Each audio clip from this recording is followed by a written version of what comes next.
داری میری از خونه آرزو، جدا میشم از تو چه آواره بار، کنارت نمیذارم از زندگیم، برو زندگی کن بذارم کنار.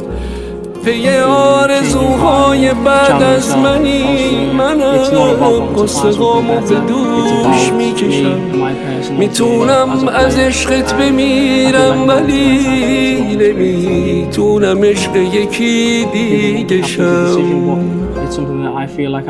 واسه بهترین ها رو میخوام چون واسه اولین بار فهمیدمت، واسه آخرین بار عاشق شدم، واسه اولین بار بخشیدمت، به امید رویای بوسیدنت، به عشق تو چشمامو خواب میکنم. اگه 100 دفعه باز به دنیا بیام، میدونم تو رو انتخاب میکنم. It's very emotional for me. It's all I've ever known.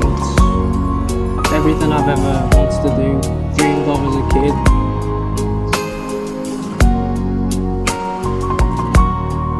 Yeah, it's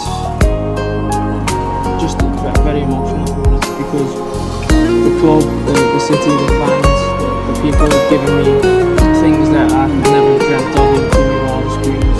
It's, you know, a journey that I've lived through that millions of people dream of doing, and I've been lucky enough. اگه بعضی وقتا دلت تنگ شد، یه گوشه مثل من فقط گریه کن رو نامه که تشنه حرفته، به جای نوشتن فقط گریه کن.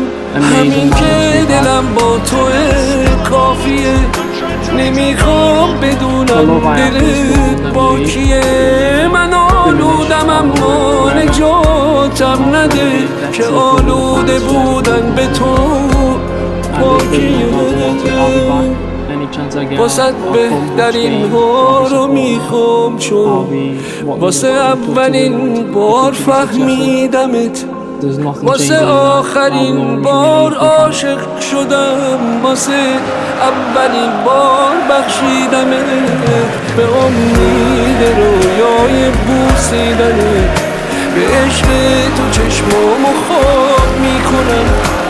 اگه 100 دفعه باز به دنیا